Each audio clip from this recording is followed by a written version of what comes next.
Rare Reality, a podcast powered by Jordan's Guardian Angels. I'm Christina Janes, Director of Outreach and Awareness for JGA, and I am joined today by our Assistant Project Manager, Brittany Cardoza, and Dr. Melissa Shapiro, Doctor of Veterinary Medicine. Dr. Shapiro, we're so excited to have you here today. Brittany and I have been talking about this for months now, and we're talking about a puppy with a purpose. So tell us a little bit about Piglet, because we are so excited to talk about the Piglet mindset today. Okay, well, I'm going to show Piglet then first. Here he is. He's sleeping on my lap, and he is very tired now. Hi, Piggy. He played a lot this morning. So cute. So, as you can see, he's an unusual looking dog. He's got a pink nose. He's got unusual looking eyes, if you can see closely. I don't know. Mm-hmm. And he is mostly white. And the reason that he looks like this is that he is what's called a double dapple dachshund, and he happens to be a dachshund Chihuahua mix. Double dapple is there are genes that dictate color in animals and people, and merle or dapple is like a swirling color, marbling looking color pattern in dogs. And when both parents have that coloring, which if you think about herding dogs and dapple dachshunds, that's the coloring. When both of the parents are that color, they have the dominant merling gene plus the recessive solid gene. When two parents are both merle or dapple, there's a 25% chance that each puppy will receive two dominant dapple or merle genes dictating their color code. It's also those puppies then are likely to have a white or mostly white color to their hair coat, mm-hmm. as well as congenital ear and eye defects. So and it varies in severity for all of them. So some are deaf, some are blind, some are both, some are partial, some have unusual looking eyes, but they can see, and some are blind like Piglet. Mm-hmm. So that's how he came about. Both of his parents are dapple colored. He was in a hoarding situation in Georgia, and he was rescued by a veterinarian in Georgia who I know and knew at the time 5 years ago, because we had adopted another dog from her who happens to be a double merle Australian Shepherd Border Collie mix named Gina. We adopted her from Gloria's rescue 6 years earlier. So I already had a dog with this defect. She is much less severely impacted and affected, but she is deaf in one ear and her eyes look very unusual. They have all the defects that come with this gene combination.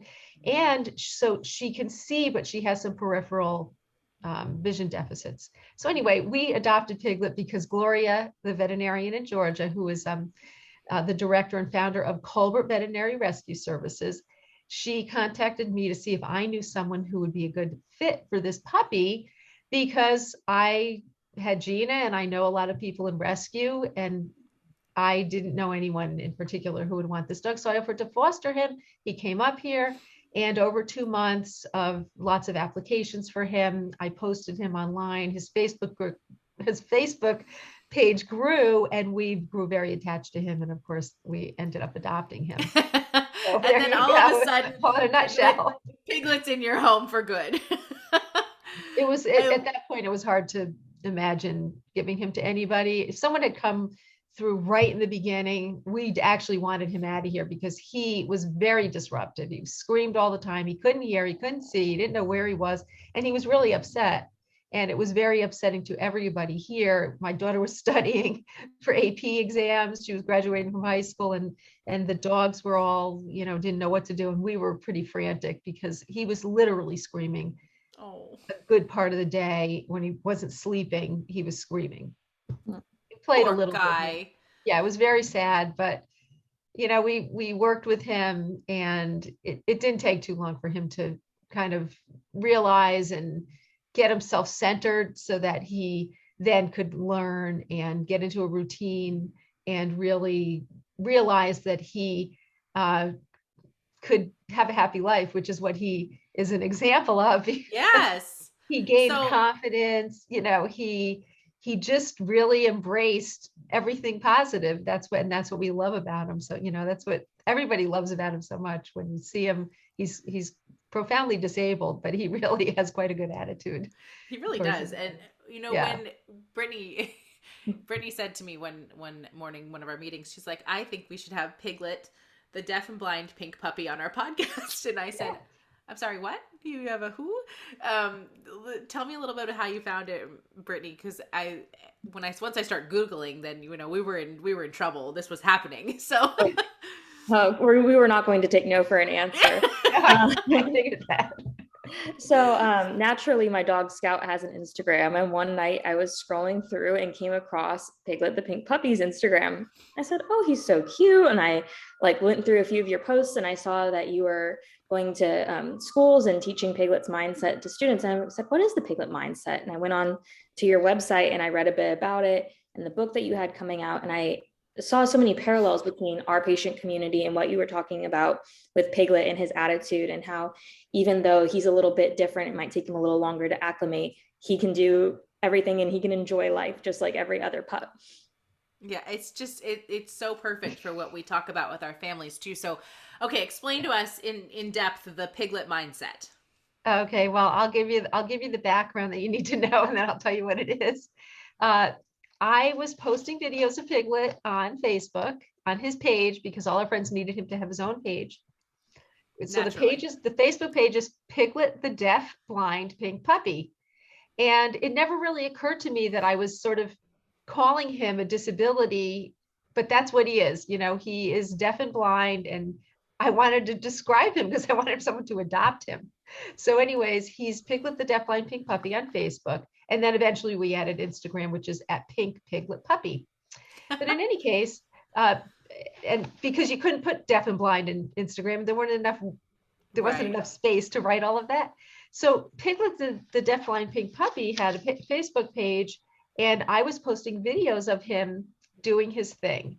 And doing his thing meant learning tap signals, where I touch him in various parts to signal him to do something rather than being able to speak to him or give him hand signals, because he can't see the hand signals and he can't hear me talking. So a deaf and blind person or dog needs to have a different way of communication than either deaf or blind person or animal. And tap signals are obviously the way you do it. You have to use his sense of touch to communicate that way.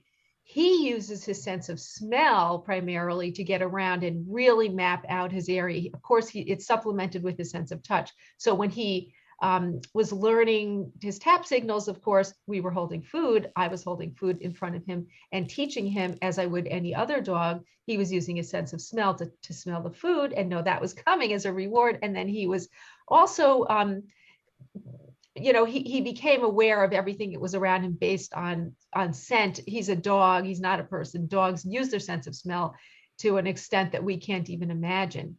Mm-hmm. So as he was kind of acclimating and getting adjusted into his house and his life, we were holding him a lot. We were teaching him tap signals, and he was responding. So once I taught him sit, and what is so remarkable about him, and certainly many other dogs that are disabled, and even those that aren't disabled, is once they get it, then they move ahead. So he realized right away that I was actually trying to signal something to him with this touch.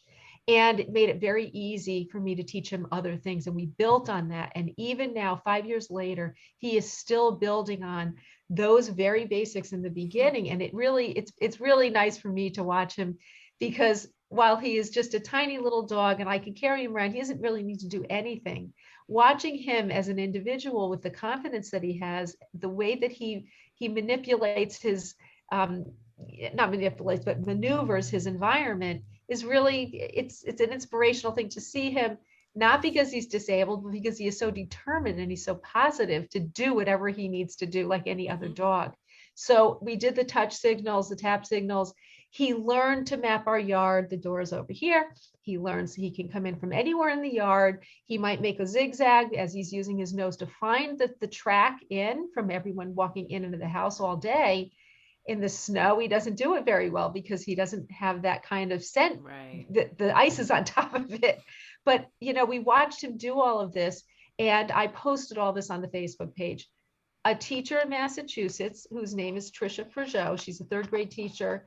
At the time, it was Jackson Elementary. Now she's moved to B.H. Wood Elementary School right next door. She just switched over this year. She saw his videos and left a comment saying that she couldn't wait to show his videos to her students.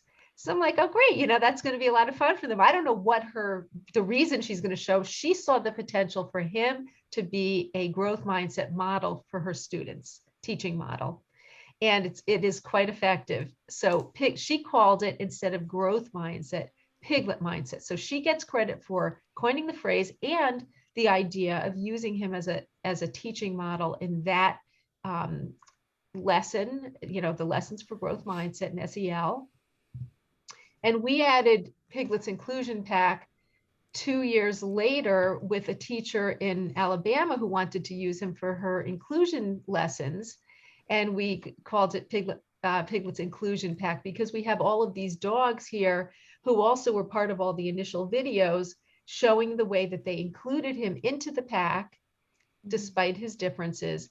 And really, they accommodated him in a really, really nice, gentle, kind way, which was remarkable to watch as well, with these dogs who happen to be a very nice group of dogs. And they all, as it turns out, when you think about it, include each other despite their differences, because they're all different in the way that they look, the way that they approach their own lives. So they're all different colors, different sizes, shapes, sexes, breeds, personalities.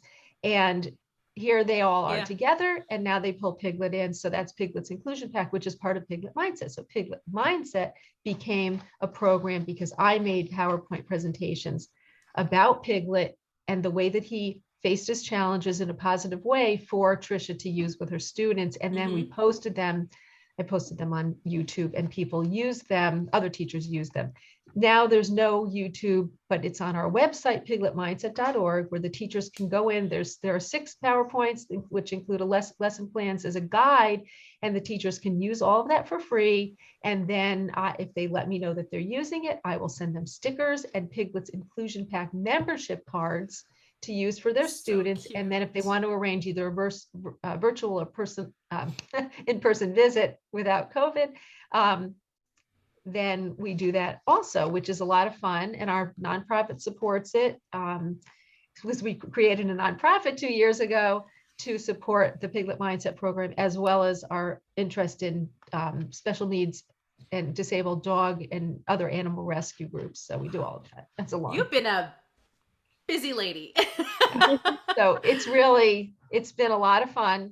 I am really delighted with the whole. I'm just going to look over here because I have all these, I don't know where they went. I have all these cards and things that I could show you, but I think I saw them on the website too, but I think that one of the coolest things about this is this message that extends not only from animals and their inclusivity, but also to humans too, because acceptance, inclusion, empathy, kindness for all people and animals, everybody. It's such a message that needs to be received for everybody. I mean, it's amazing what this little tiny pink puppy has done to bring people together too. Well, when the kids are learning about him, of course, the hope is that they will take the lessons learned about this disarming, engaging dog and his group into their lives as they're dealing with having relationships with peers who might be disabled or have differences of any kind. So and the teachers, there are activities for them to do with the kids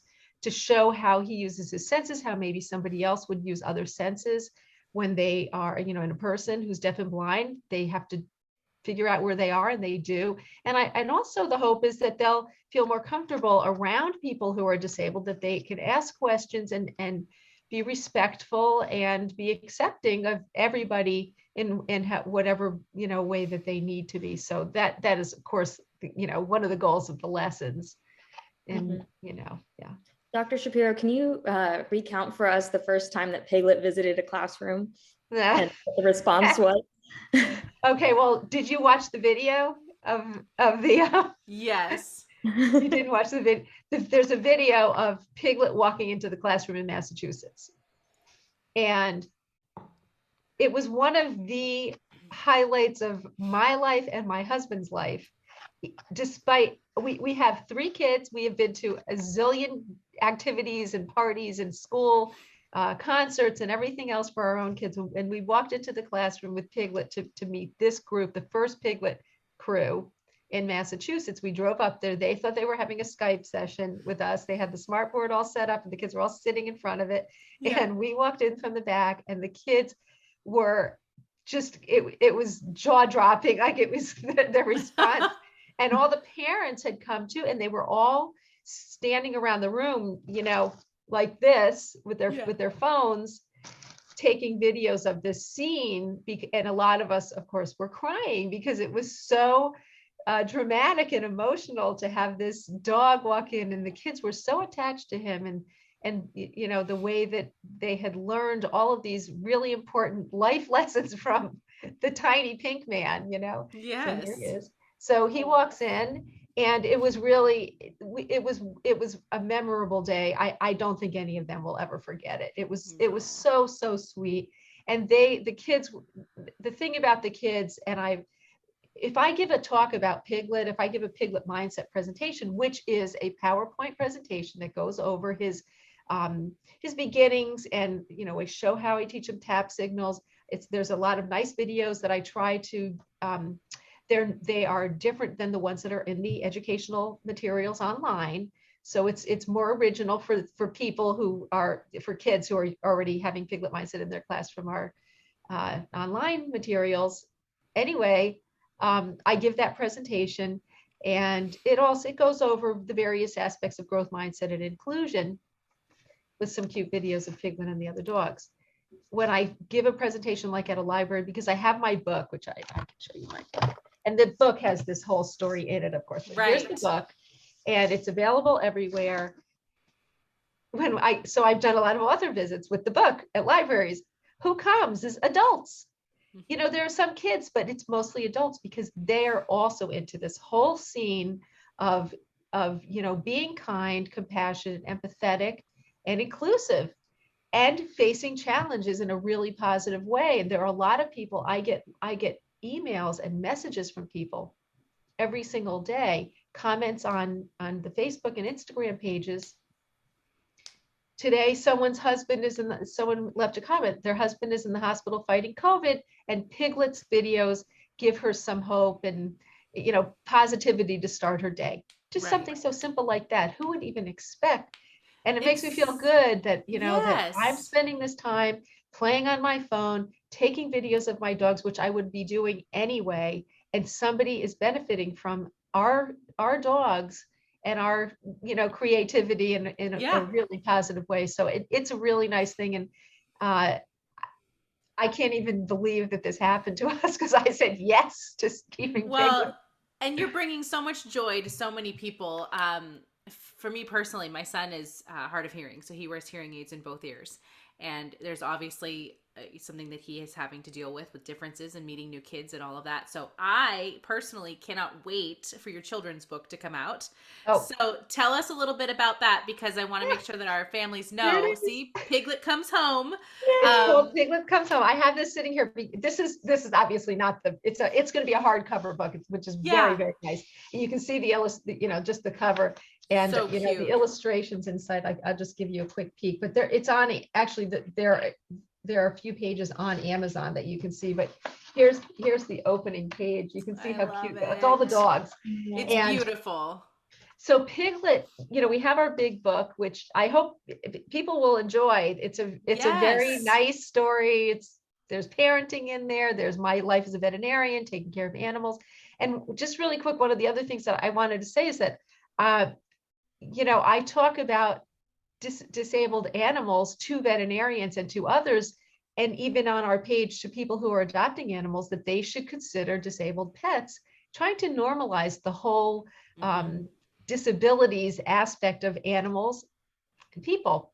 But in any case, this kid's book, it's a fictionalized story of Piglet's arrival to our house, and a little twist that, you know, he saves the day, of course, because it has to be a nice little story. But it's listed for ages 4 to 8. But honestly, again, all the adults are buying it for themselves because the Yes. illustrations are so adorable. It's really a beautiful book. And my hope, and I know if it was me buying this book for my kids, this book, this would be one that I would be keeping for grandkids. This is not a book that's going to be donated to the library. By most people are going to keep this book because their kids are going to love it, and it's going to be one that they're going to read over and over. That is my hope. And I really, when I looked at it, after it was complete, and I have it sitting here, it's just such a nice story. And it's about dog rescue. It's about disabilities and accepting how the other dogs accepted him in, and how they understood that he was a little different. And I hope that a lot of people will enjoy it. And I know really, that they will. We are going to make sure we have your website on all of the information here for everybody to take care of and to check it out. There's Piglet one more time he's, for us. he's wearing a new sweater today. He is the cutest He's thing very I've ever handsome. seen. And we honestly, we can't help but thank you enough, because this is such a great message for our families, for everyone out there. And I just hope everybody gets to take a listen to this, see his adorable pictures. We will be posting all of those, and hope that everyone can understand this message of joy and hope and acceptance and inclusivity. It's so important. So If anyone has any questions, pigletmindset.org is the website, and there's a contact page on there, pinkpigletpuppy@gmail.com. You can email me. And if there are any teachers, anyone who wants to use, parents can use it's all on the website. It's all for anybody, not just perfect. I love it. Thank you so much. Thank you so much. And for everybody out there, if you want to listen to our other podcasts, we're found on Apple, Spotify, Google, and our video portion is always on our website, guardianangels.org. So thank you. Bye, Zoe. Thank you for coming today. Thank you. Thanks for having us. We love talking about Piglet. It's the best. So mindset. Here he is. Thank you. Bye, Piglet. Thank you.